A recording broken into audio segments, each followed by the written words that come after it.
안녕하세요. 커피앤톡입니다. 오늘도 와주셔서 감사드리고요. 바로 사연 읽어보겠습니다. 안녕하세요. 저는 40대 여자입니다. 요즘 같은 여름날이면 다른 거 없이 그냥 시원한 공간 안에서 내가 하고 싶은 것을 하는 게 최고의 피서인 것 같아요. 놀러 가려고 마음먹었는데도 어딜 가든지 사람이 너무 붐비니까요. 그런 의미에서 저는 시원한 액션 영화 한 편을 보는 것 같은 힐링이 또 없는 것 같아요.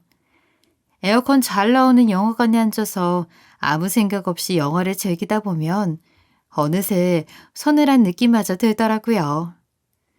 다들 이렇게 자기만의 방식으로 작은 행복을 만들어 나간다면 얼마나 좋을까 싶답니다. 저의 또 다른 힐링 중 하나는 잠들기 전 개운한 상태로 여기서 사연을 하나 듣는 거랍니다. 하루의 피로를 마무리하는 느낌으로 사연을 듣고 있노라면 얼마나 재미있는지 모르겠어요. 시간 가는 줄 모르겠더라니까요.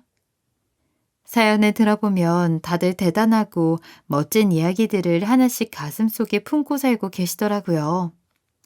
그에 반해 저의 이야기는 참 보잘것없지만 그래도 누군가는 재미있게 들어주실 거라는 용기를 가지고 저도 한자 적어보려 합니다. 저는 어려서부터 안 해본 일이 없었던 것 같아요. 한 중학생 때부터 조금씩 일을 했었는데 그럴 수밖에 없는 환경이었거든요. 아버지는 어려서 제가 기억나지 않던 시절에 일찍이 돌아가시고 엄마 혼자서 저와 동생을 키워내셨거든요. 엄마는 늘 일을 하시느라 바쁘셨어요. 제가 초등학교 올라갈 때까지는 아침 저녁으로 다른 집에 가서 파출부 일을 하셨고 그 이후에는 삼삼오오 조금씩 모아둔 돈으로 작은 밥집을 하나 열어서 장사를 하셨거든요. 워낙 힘든 일들만 하면서 지내셨던지라 엄마께 짐을 하나라도 덜어드리고 싶은 마음에 중학교 때부터 알바를 했었던 것 같아요. 그렇게 중고등학교 시절을 보냈고 대학에 진학할 때가 왔어요. 엄마는 제게 곧장 취업을 했으면 좋겠다는 말을 하시더라고요. 하지만 제가 형편이 어렵긴 해도 대학까지 포기하고 싶지는 않았던 터라 2년제 대학교에 들어가게 되었어요. 나중에 후회할 것 같은 느낌에 고집을 부렸던 거죠. 저는 대학교에 진학하고 나서 엄마께 손을 벌릴 수가 없었기 때문에 그때부터는 하루에 알바만 3개씩 다니고 그랬어요. 지금 생각해보면 어떻게 그리 지냈나 모르겠지만 어렸기 때문에 가능했던 것 같아요. 힘들게 대학을 졸업해서 작은 외식업체에 격리 일을 시작하게 되었어요. 처음으로 일을 하면서 버는 돈이 얼마나 감사하고 달던지 모르겠네요. 그렇게 한 2년 정도 일을 하면서 지내고 있을 때였어요. 저는 회사 선배의 결혼식에서 뒤풀이에 참석을 했다가 한 남자를 알게 되었어요. 그 남자는 그날 결혼한 회사 선배와 예전에 같이 일을 했던 사람이라고 하더라고요. 훤칠한 외모에 큰 키가 참 인상적인 사람이었어요. 함께 갔던 다른 여직원들이 다들 그 남자를 쳐다볼 정도였죠. 어떻게 하다 보니 그 남자와 몇몇 일행들이 2차까지 자리가 이어지게 됐는데 얼떨결에 서로 번호까지 교환하게 된 거예요. 서로 보자마자 단숨에 빠져들었던 거죠. 그렇게 예상치 못한 순간에 그 남자와 가까운 사이로 발전하게 되었어요. 서로 가까워지다가 어느 순간 보니 사귀게 되었더라고요.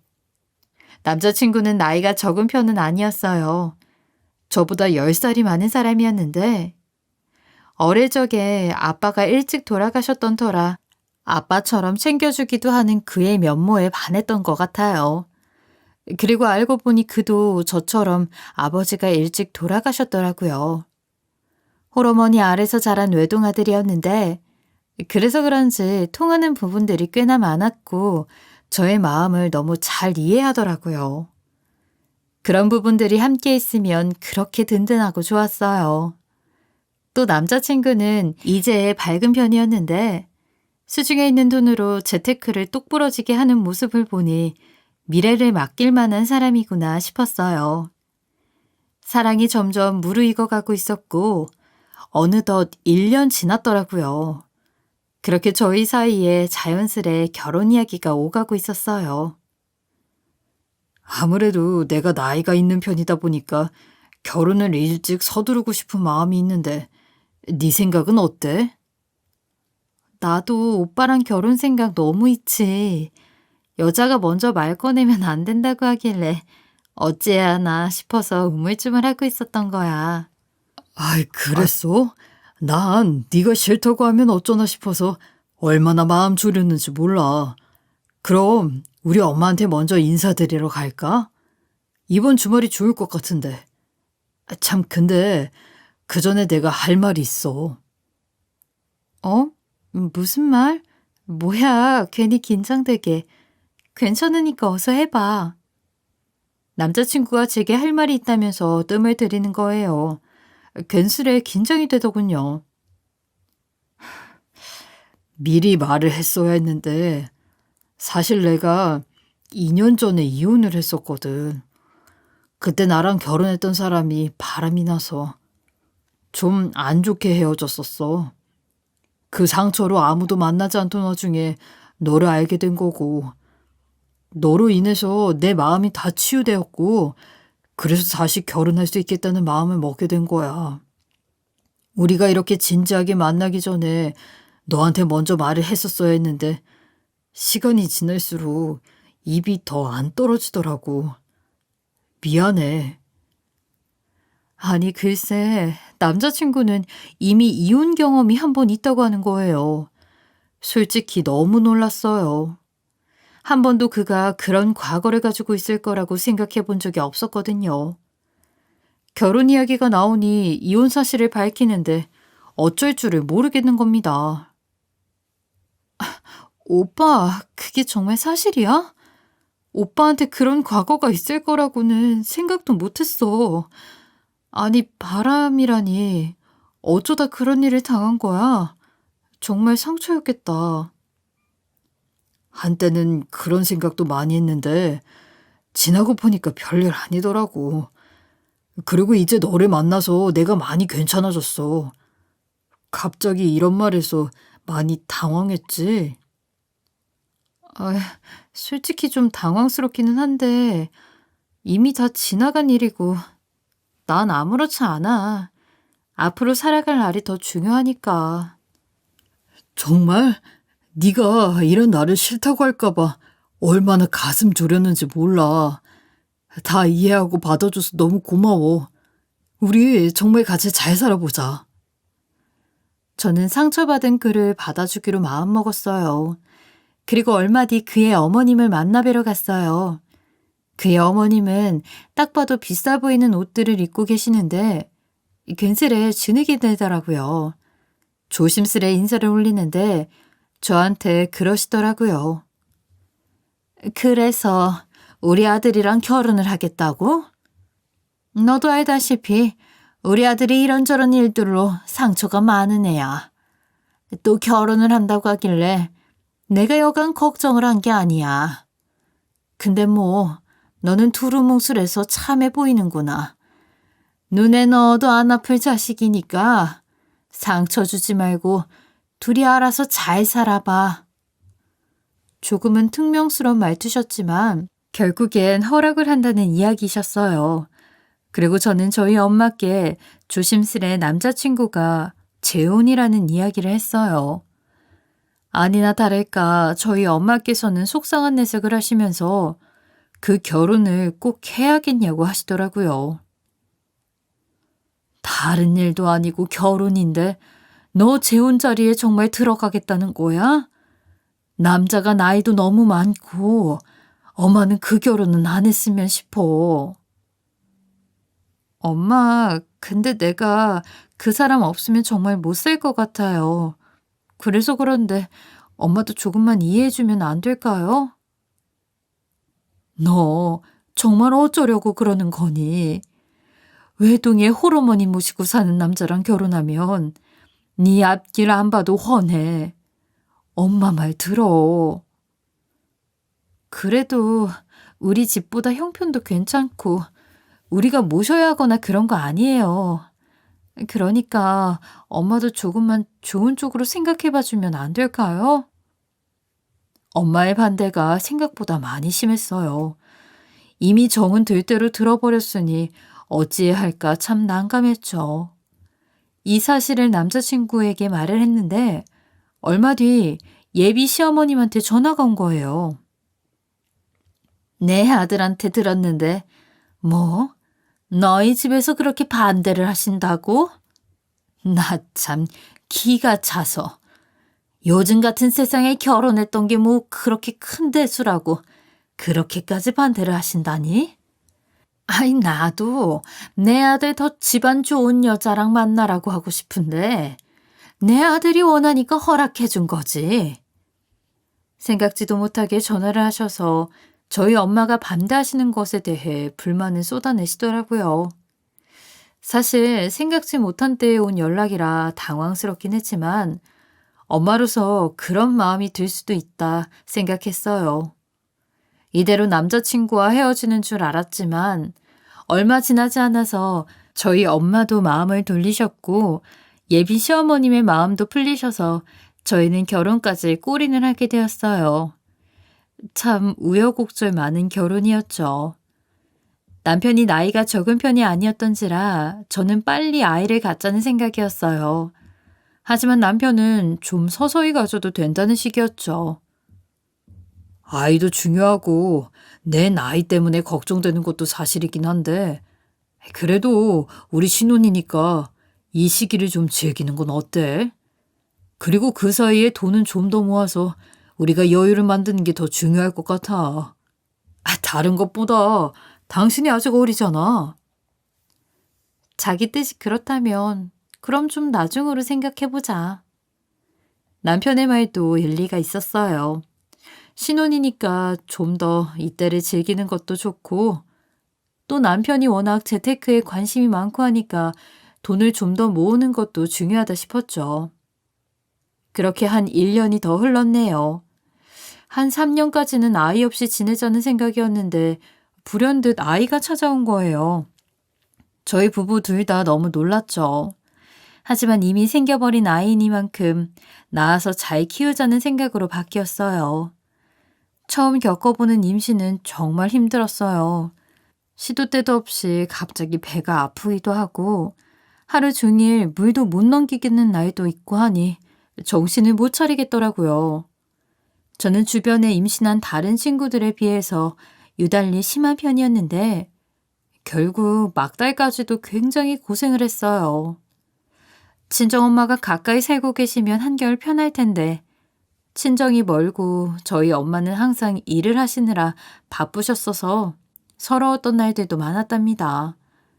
그리고 태어난 아이는 자기 아빠의 눈망울을 빼닮아끈 아들이었어요. 아이고, 우리 아들이랑 꼭 닮았네. 어찌 이렇게 이쁠까? 그러게, 정말 나를 너무 빼다 박은 것 같아. 엄마, 우리 아들 너무 예쁘지? 네가 좋은 유전자를 물려줘서 그런 거지. 시어머님도 아이가 태어나니 굉장히 좋아하시는 눈치였어요. 그런데 갑작스럽게 생긴 아이였던 터라 저희 부부가 한 가지 상의하지 못했던 부분이 있었는데 바로 저의 복직이었어요. 출산하고 3개월까지는 육아휴직이 가능했었지만 그 이후로 추가적인 휴직을 할 수는 없었거든요. 그래서 저는 남편과 상의를 하고 시어머님께 아이를 맡기기로 했어요. 여보, 내가 엄마한테 말씀을 드려봤는데 엄마도 아이 봐주시는 거 괜찮다고 하시더라고. 근데 아무래도 애 보는 게 보통 일은 아니고 하니까 엄마한테 다달이 얼마씩이라도 조금 드려야 할 것 같은데 당신 생각은 어때? 그리고 당신이 경력 단절되는 것보다 돈이 조금 되더라도 사회생활을 하는 쪽이 낫지 않을까 싶어서. 그렇지, 당신 말이 맞아. 아무래도 혼자서 아이 보는 게 보통 일은 아니니까. 그리고 나도 경력 단절이 되는 걸 원하지는 않기도 하고. 그래서 얼마 정도가 적당할까? 다달이 용돈으로 한 100 정도면 괜찮지 않을까? 뭐? 100? 여보, 요즘 베이비시터 한 명한테 월급으로 얼마나 나가는지 모르구나. 최소 250에서 300만 원은 들어가. 베이비시터가 그렇게나 비싸? 거기까진 나도 미처 몰랐네. 그래, 모를 수도 있지. 그래서 내가 생각을 해봤는데, 그래도 부모님이니까 다 받는 건 좀 그럴 것 같고, 다달이 200 정도면 괜찮지 않을까 싶은데, 엄마가 집에서 오가는 차비 같은 것도 들고 하니까, 다 해서 200이면 그래도 시터 부르는 것보다 저렴하니까. 시어머님이 아이를 봐주시는 금액으로 남편은 200만 원을 제안하더라고요. 그 정도의 금액은 생각하지 못했지만, 그래, 내가 너무 세상 물정을 몰랐구나 싶었어요. 그럼 일단 150만 원으로 어머님한테 먼저 말씀드려볼까? 150? 그래, 뭐 한번 여쭤는 볼게. 남편의 말은 어딘지 뜨뜻미지근하더라고요. 그리고 얼마 있다가 시어머님이 저희 집으로 직접 오셨어요. 그리고 저를 보시더니 잘 만났다는 식으로 말씀하시더라고요. 예, 아가. 아들한테 얘기 들었다. 나한테 150 주고 애를 맡기고 싶다고 했다고? 아이고, 너도 참 세상 물정 모른다. 요즘 150만 원에 하루 온종일 애 봐준다는 사람이 어딨니? 정말 못해도 최소 200은 줘야 하지. 그리고 요즘 애 봐주기 싫어하는 시부모들이 얼마나 많은데 너도 참 양심이 없다. 아유, 어머님, 저는 그게 아니라 저도 얼마를 드려야 할지 잘 모르겠어서 그런 거였어요. 그래, 뭐 그럴 수도 있다. 그럼 나한테 다달이 200 주는 걸로 알고 있으면 되지? 결국 그렇게 시어머님께 다달이 200만 원을 드리고 저는 복직하는 걸로 이야기는 마무리가 되었어요. 그래도 생판 모르는 베이비시터한테 아이를 맡기는 것보다 마음도 편하고 어쨌든 금액적으로도 아낄 수 있었던 거니까요. 다시 회사에 복직을 하고 나니 마음을 집에 있는 아이에게 신경이 쏠리고 참 어렵더라고요. 그렇게 한 몇 달이 지났을 거예요. 일을 하고 있는데 어머님께 전화가 온 겁니다. 원래 전화를 잘 안 하시는데 그 시간에 전화가 온 걸 보니 무슨 일이 있는 것 같다는 생각이 확 들더라고요. 괜히 떨리는 심장을 붙잡고 전화를 받았는데 역시나 불길한 예감을 비껴가는 법이 없더라고요. 지금 우리 집 큰 길 건너 사거리에 있는 대학병원인데 여기로 얼른 좀 와봐라. 유한이가 지금 좀 다쳤어. 네? 애가 뭐하다 다쳤는데 대학병원까지 가신 거예요? 어머님, 저 금방 갈게요. 제 아이가 다쳤다는 말을 듣고 얼마나 놀랬는지 몰라요. 수화기 너머로 저희 아이가 기절할 듯 우는 소리가 들리는데 미치겠더라고요. 가는 내내 얼마나 심장이 빠르게 뛰었는지 모르겠어요. 병원에 도착해보니 아이는 그 자그마한 발등에 화상을 입은 겁니다. 어찌나 놀랐는지 몰라요. 어쩌다 아이가 다친 거냐고 물었더니 어머님이 하시는 말씀이 너무 가관인 거예요. 아이고, 내가 참 우리 개모임 하는 사람들이랑 오늘 만났어야 했는데 내가 애를 봐야 하니까 이건 뭐 다른 데서 만날 수도 없는 노릇이고 그래서 내가 니들 사는 집으로 오라고 했지. 그래서 한참 얘기하다 보니까 아우 애가 커피를 발등에 그만 엎질러서 그래서 그렇게 됐다. 네? 저희 집에 다른 사람을 데리고 온 것도 모자라서 이야기하시느라 애가 다쳤다는 게 말이나 되세요? 예. 누가 들으면 내가 일부러 그런 줄 알겠다. 애가 다친 건 다친 건데 너 시애미가 우스워? 어떻게 눈을 그렇게 땡그랗게 뜨고 따박따박 말대답을 하니요? 나도 놀라긴 마찬가지야. 분위기가 차게 식어가는 그 와중에 저희 전화를 받고 남편이 급하게 병원으로 도착을 했어요. 남편도 저희의 대화를 들었는지 도착하자마자 한마디 하더라고요.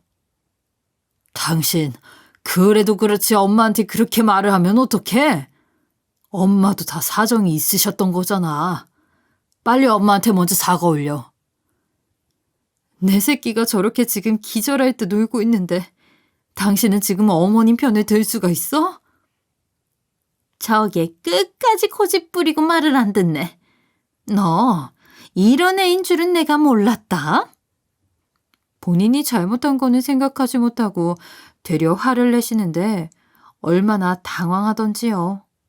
저는 그래서 그 길로 아이가 상처가 아물 때까지는 잠시 연차를 끌어다가 아이 케어에 집중을 해야겠다 싶었어요. 그리고 시어머님은 제가 있는 동안은 집에서 쉬시게 되셨죠. 하루하루 빠르게 살이 아물어갔지만 그래도 그 흉을 볼 때마다 얼마나 가슴 한쪽이 시큰거리던지요. 다른 사람도 아니고 가족이 그런 거니까 더 이상 누구를 탓할 수도 없었어요. 어머님은 제가 그렇게 말을 했다고 화가 잔뜩 나셔서 아이가 회복을 하고 있는지 저희 부부가 어떻게 지내는지 전화 한 통을 하지 않으시더라고요. 저도 솔직히 그때까지 화가 나 있는 상태라 따로 전화를 하지는 않았어요. 그렇게 2주가 흘렀고 매달 있는 어머님의 급여 아닌 급여 정산날이었죠. 저는 어머님이 저희 집으로 나오시지 않았던 2주분은 제하고 입금을 해드렸는데 그날 전화가 온 겁니다. 아니, 어떻게 돈이 이것밖에 안 들어와? 네? 어머님, 저희 집에 지금 2주간 못 오셨잖아요. 그래서 그 부분은 제하고 드린 거예요. 예, 내가 뭐 안 나가고 싶어서 그런 거니? 네가 나오지 말라는 식으로 해서 그런 건데 그걸 돈에서 다 까고 줘? 뭐 내가 어디 기업 들어가서 일하는 거니? 너 아주 계산이 철저한 애였구나. 제 아이에 대해서는 전혀 묻지 않으시고 오로지 돈으로만 따지고 드는데 얼마나 어이가 없었는지요. 그리고 잠시 후 회사에 있던 남편에게 전화가 온 거예요. 당신 지금 뭐 하는 거야? 엄마한테 우리 집에 안 나온 날을 금액을 전부 제하고 드린 거야? 아, 무슨 가족끼리 이렇게 빡빡하게 굴어. 이건 좀 아니지. 당신 유한이 다치고 나서 엄마한테 그때 일 사과는 제대로 드리기나 한 거야? 안 그래도 마음 상해 있는 분한테 이런 식으로 굴면 어떡해. 당장 사과드리고 제하고 드린 금액도 전부 다시 입금해드려. 남편의 반응은 정말 어이가 없었어요. 아니, 한 달 중에 2주나 아이를 돌봐주지 않으셨는데도 돈을 드려야 한다니 너무 당황했죠. 그리고 그놈의 계모임인지 뭔지 때문에 아이를 다치게 한 건 명백한 사실인데 저한테 사과를 하면 해야지. 왜 제가 사과를 해야 하는지 모르겠더라고요. 하지만 일단 화를 더 크게 불러일으키는 것보다는 이 상황을 정리하는 게 맞는 것 같아서 저는 어머님께 다시 전화를 드렸어요. 어머님, 여러모로 제가 죄송했습니다. 유한이가 다쳐서 그렇게나 자지러지게 우는데 다른 상황 같은 건 눈에 들어오지 않았어요. 그래서 어머님께 제가 너무 무례했던 것 같아요. 그만 노여워하세요. 그리고 제가 이번 달에 제하고 드린 금액은 전부 다시 통장으로 넣어 드릴게요. 너 참 사과 한번 빨리도 한다. 진작 이렇게 나와야 할 것을 어쩜 그렇게 고집을 부린다니? 그리고 지금 나 없으면 애는 어떡할 거고 너 회사는 어떡할 건데? 어머님은 이미 당신께서 칼자루를 쥐고 있다고 생각을 하시면서 말씀을 하시더라고요. 근데 또 아주 틀린 말은 아니어서 그저 죄송하다고 할 뿐이었어요. 그리고 저는 다시 회사에 복귀를 했고 다시 저희의 일상을 이어져 갔어요. 그런데 얼마 있다가 이번엔 시어머님이 다치게 되신 거예요. 평소에 허리가 별로 좋지 않으셨는데 허리를 다치셨다는 겁니다. 더 이상 아이를 보기엔 무리가 있게 되셨죠. 어찌해 하다가 저는 급한 마음에 엄마께 전화를 드리게 되었어요. 엄마는 제 연락을 받고는 말씀을 하시더라고요.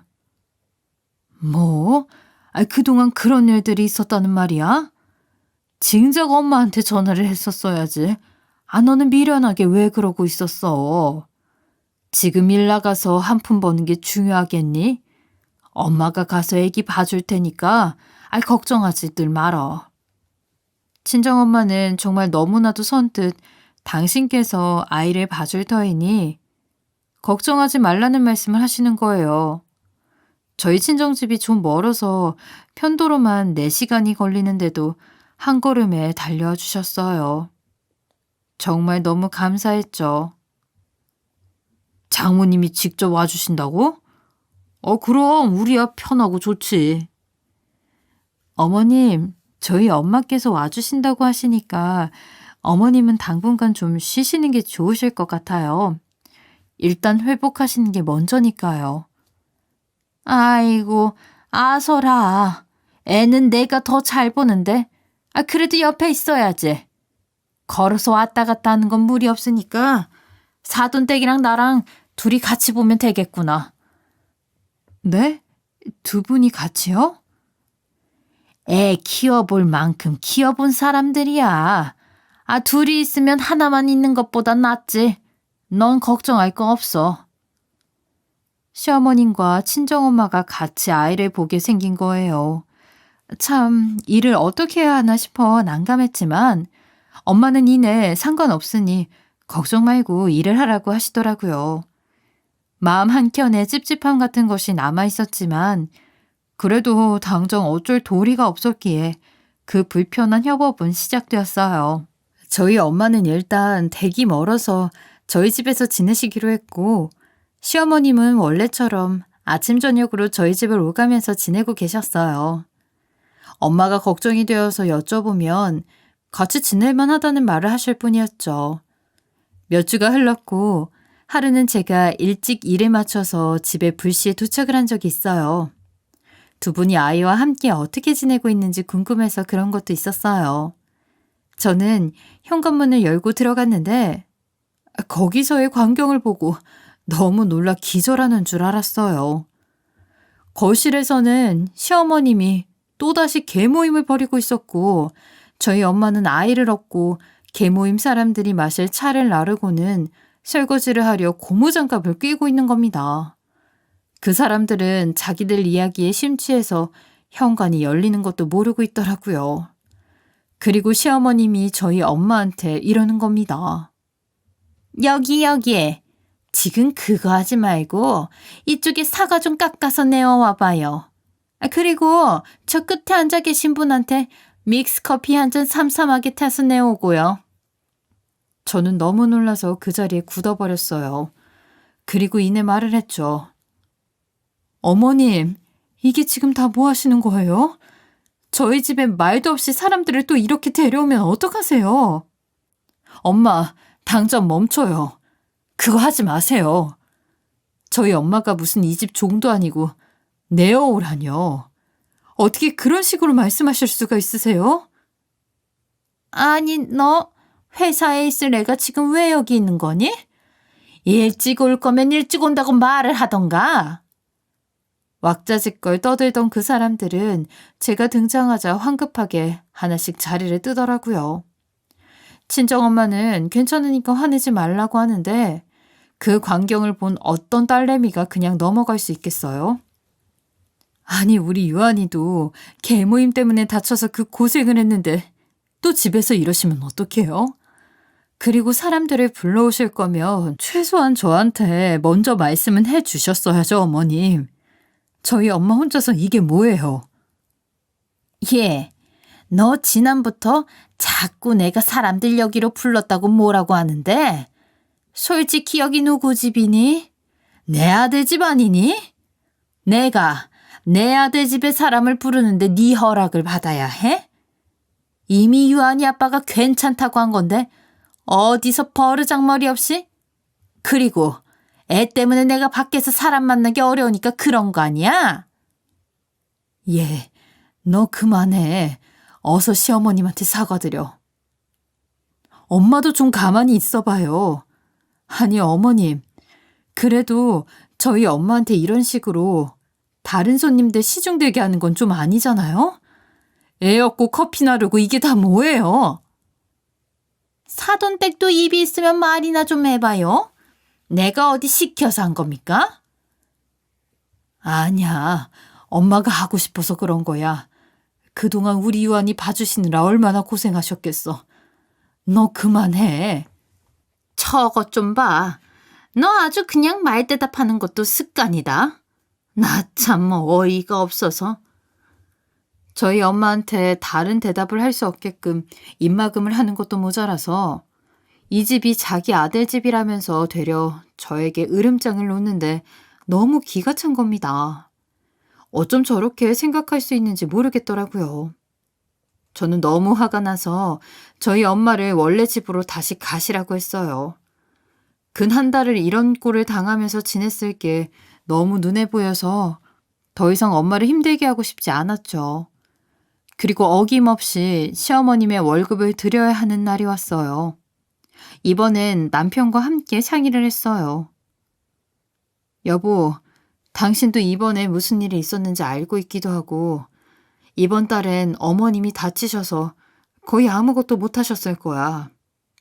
그래서 이달 월급은 친정엄마한테 전부 드려야 하지 않을까 싶어. 뭐? 200을 장모님한테? 아이, 그래도 우리 엄마가 집에서 논 것도 아니고 그리고 장모님이 돌아가시면서도 돈 한석호 됐다고 하셨거든. 내가 눈으로 본 게 있는데 그런 소리가 나와? 그리고 돈 안 받겠다고 하는 건 어른들이 그냥 하시는 말씀이잖아. 어쩜 그렇게 곧대로 들어? 아, 그래? 난 괜찮다고 하시길래 정말 괜찮으신 줄 알았어. 그럼 이번 달 우리 엄마한테 원래대로 200 드리고 장모님한테 용돈 개념으로 50 정도 드리는 걸로 하자. 뭐? 50만 원? 내가 지금 잘못 들은 거 아니지? 허리 때문에 유한이 돌보는 것도 거의 못 하시고 우리 엄마 혼자서 내내 종종거리고 힘들게 일하셨는데 어떻게 금액은 4분의 1로 줄어드는 거야? 그럼 우리 엄마한테도 똑같이 200 드리는 걸로 해. 장모님한테 200이나? 여보, 근데 장모님한테 그렇게까지 큰 금액이 필요하실까 싶은데.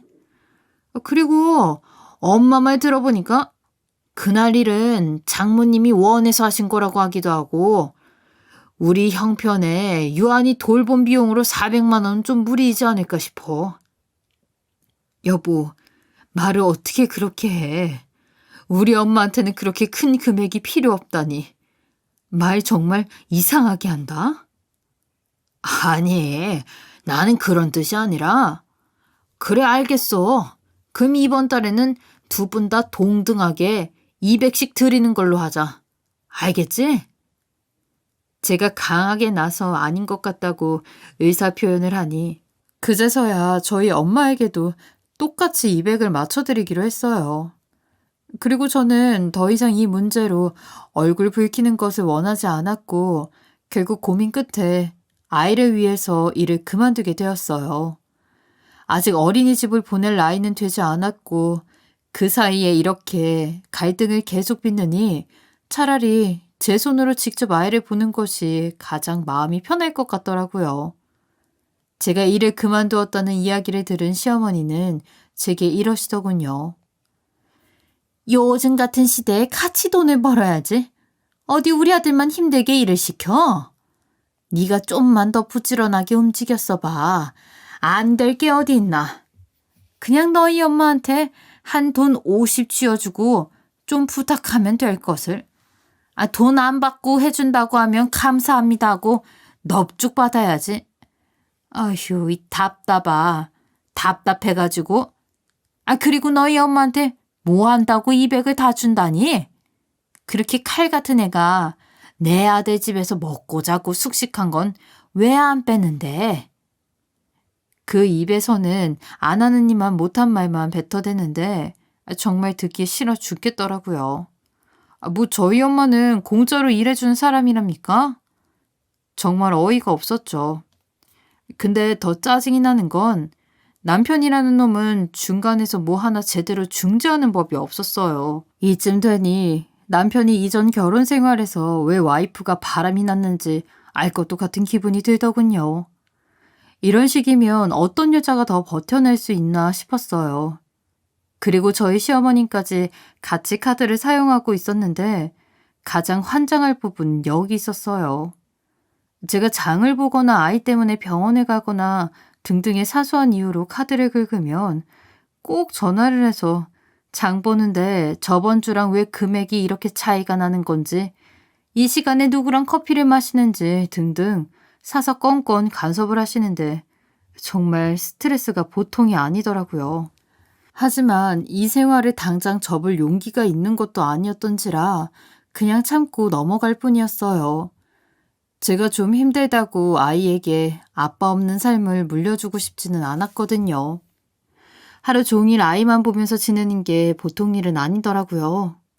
이렇게 지내는 것도 어느 정도 적응이 되어갈 무렵 시어머님의 간섭만 아니면 그럭저럭 잘 지내고 있었어요. 하지만 평온했던 순간은 짧았고 저에게 너무 청천벽력 같은 소식을 듣게 되었어요. 엄마께서 최근에 가슴이 자꾸 콕콕 쑤셔서 병원에 갔더니 암이 의심된다면서 큰 병원을 가보라고 했다는 거예요. 암이라는 단어를 듣자마자 세상이 무너져 내리는 것 같았어요. 엄마가 암일지도 모른다고 생각을 하니 가슴이 턱 막히는 기분이었죠. 별일 아닐 거라고 스스로 되뇌어 보지만 마음이 쉽게 진정되지 않았어요. 엄마가 그렇게 검사 때문에 서울에 오시게 되었고 저는 무너져 내리는 마음을 억누르면서 괜찮을 거라고, 별일이 없을 거라고 안심을 시켜드렸어요. 그러니 저희 시어머니는 이 이야기를 듣고 그러시는 거예요. 아휴, 그럼 이제 유한이 봐줄 수 있는 희망도 사라졌으니 너 다시 일하는 것도 당분간은 아예 어렵겠네. 어머님, 그런 말씀이 어디 있어요? 그렇잖아. 솔직히 애 봐주려면 몸이라도 멀쩡해야 하는데 지금 그 몸으로 누굴 봐주겠어? 한평생 그렇게 남들 하기 싫은 일만 하니까 몸이 다 망가지지. 그렇게 죽으면 그냥 개 죽음인데 불쌍도 해라. 엄마가 편찮으셔서 마음이 계속 심란하고 불편한데 불난 집에 기름이라도 붓는 양 저딴 헛소리를 짓거리는데 진짜 입을 확 쳐버리고 싶었어요. 그리고 저는 이 얘기를 남편에게 했더니 남편 놈이 하는 말이 더 가관입니다. 엄마가 뭐 안 좋은 뜻으로 하신 말씀은 아닐 거야. 그리고 암이면 절대 안 되겠지만 지금 암이시면 너무 안타까운 건 사실이잖아. 이 남편이라는 놈은 뭐 하나 지네 엄마를 두둔하지 않는 법이 없었어요. 뭐만 하면 자기 엄마가 하는 말은 다 맞다는 식입니다. 정말 모자가 똑같이 이 모양이니 제가 속이 썩어가고 있었죠. 그리고 아무래도 정밀검사로 진행이 되다 보니 며칠간 시간이 걸리더라고요.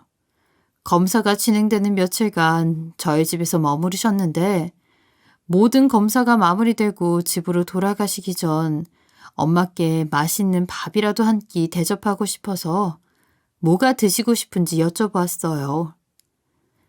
엄마, 지금 당장 조금이라도 당기는 음식 있어요?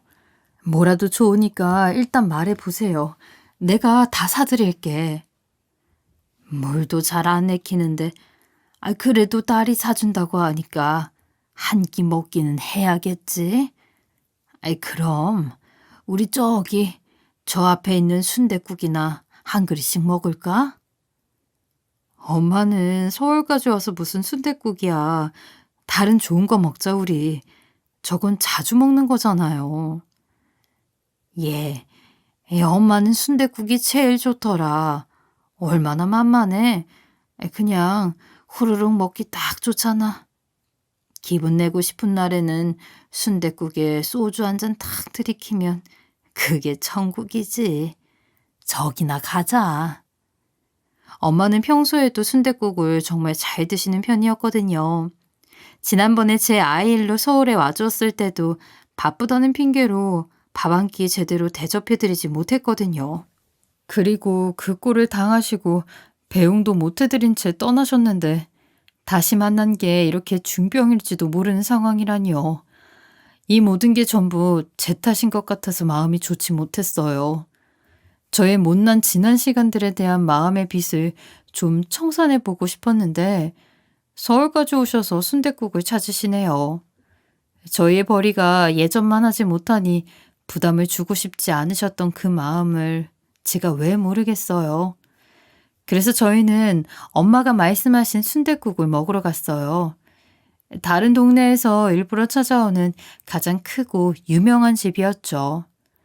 저희는 순댓국을 맛있게 먹고 계산을 하고 나가려는데 가게의 문이 열리면서 누군가가 화가 잔뜩 난 발걸음으로 들어오는 거예요. 누구지 싶어서 걸어오는 사람을 바라보는데 저희 시어머니인 겁니다. 너무 놀라서 저는 물었어요. 어머님, 여기는 어쩐 일이세요? 어머님은 순댓국집 옆에 있는 카페에서 그놈의 개모임 회원들이랑 모여서 비싼 커피 마시면서 정보 교환이랍시고 수다를 떨고 있다가 근처에서 카드가 긁혀서 와본 겁니다. 뭐 하는데 돈을 썼나 싶어서 득달같이 온 모양이었어요. 그리고 입을 여는데 저는 말문이 막혀버렸답니다. 야, 이 도둑년아. 우리 아들이 피땀 흘려서 번 돈을 왜 네 애미한테 쓰고 있는 거야? 정신머리가 있는 거야? 그리고 내 아들 집에서 공짜로 먹고 자고 하면 돈을 내고 가도 모자랄 판에 거지같이 밥까지 내 아들 돈으로 얻어먹고 갈 생각을 해? 그 애미의 그 딸년이지 아주. 생각하는 수준이 아주 청껏이다. 제 머리를 툭툭 치면서 저 따위 헛소리를 하는데 저는 그 순간 더 이상 참을 수 없었어요. 그래서 분노를 주체하지 못하고 그만 있는 힘껏 시무의 뺨을 갈겨버렸죠. 너 지금 뭐 하는 짓이야? 뭐 하는 짓?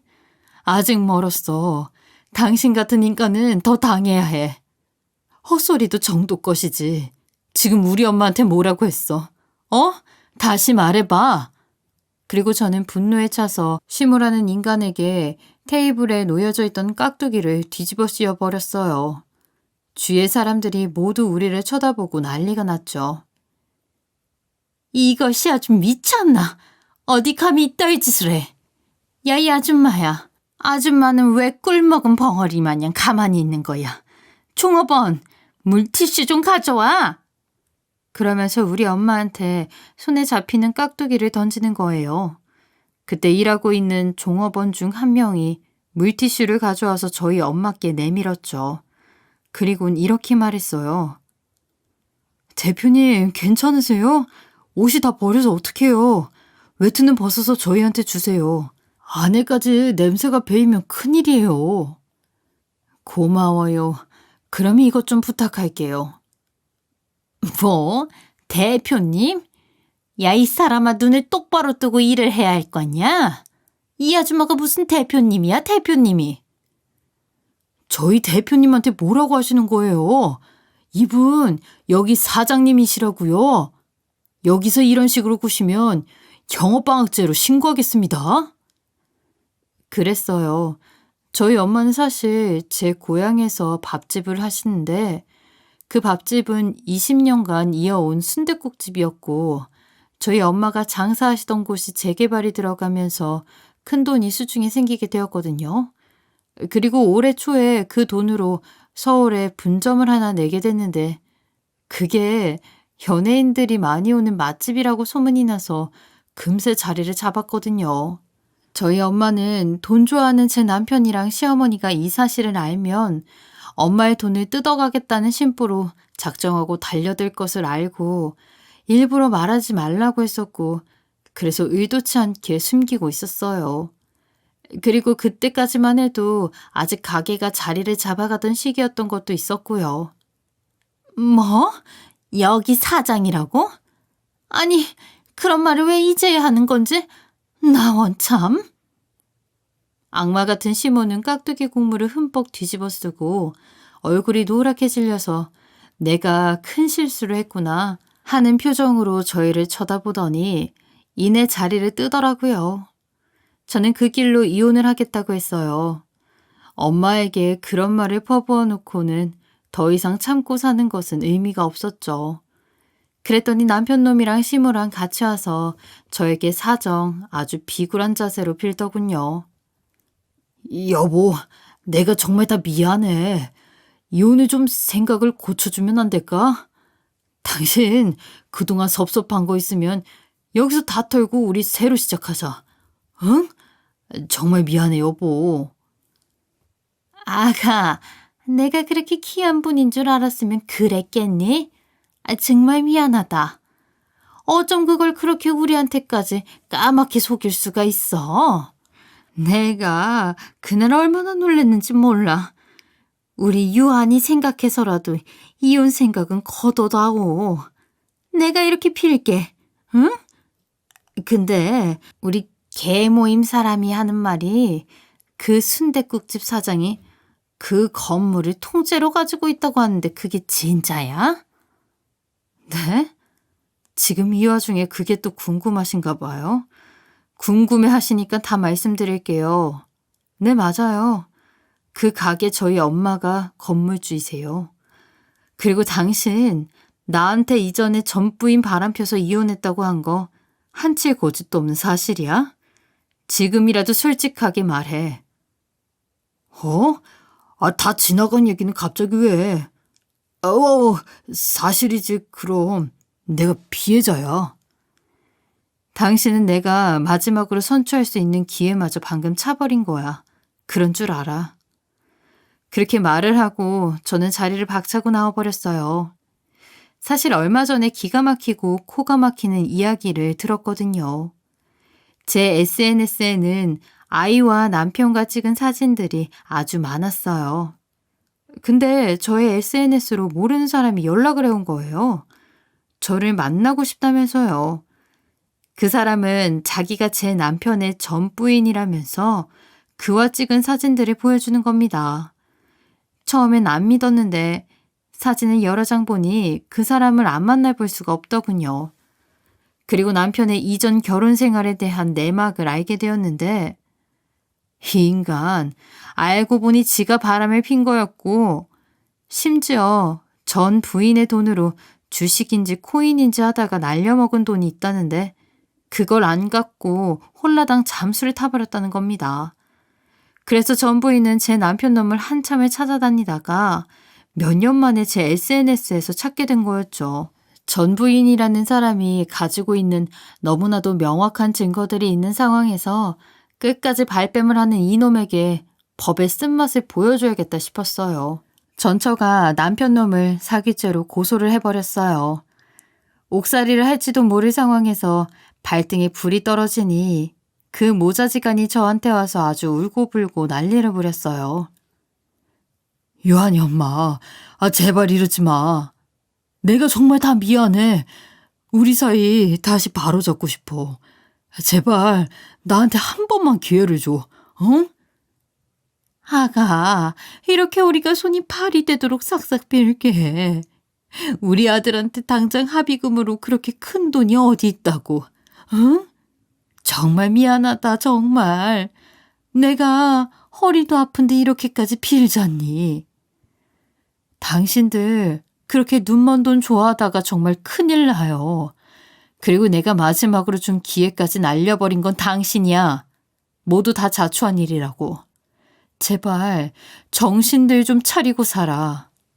그렇게 저는 이혼 소송은 승소를 하게 되었고 전 남편 놈에게 위자료를 거하게 받아 먹었어요.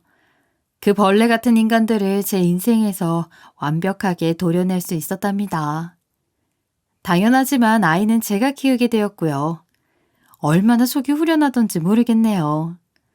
그리고 그렇게 저희 엄마한테 막말을 퍼붓던 이전 시모는 그놈의 개 모임에서 만난 개주의 말을 믿고 부동산에 투자했다가 사기를 당하고 길거리에 나 앉았다고 하더라고요.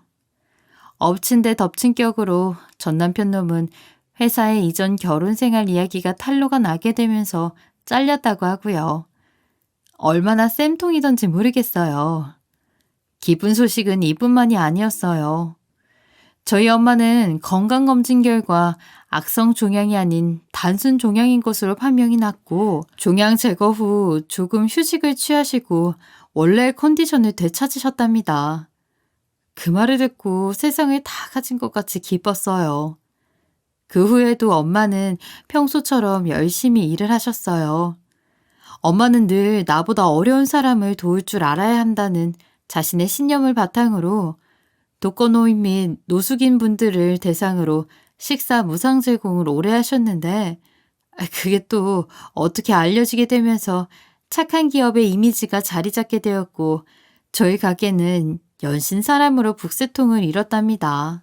요즘 생각해보면 엄마가 결혼을 말리던 그때 하지 말았어야 했는데 라는 생각을 정말 자주 많이 해요. 그래도 그때의 결혼 생활로 많은 깨달음을 얻었으니 그리 미치는 장사는 아니었을 거라 생각합니다.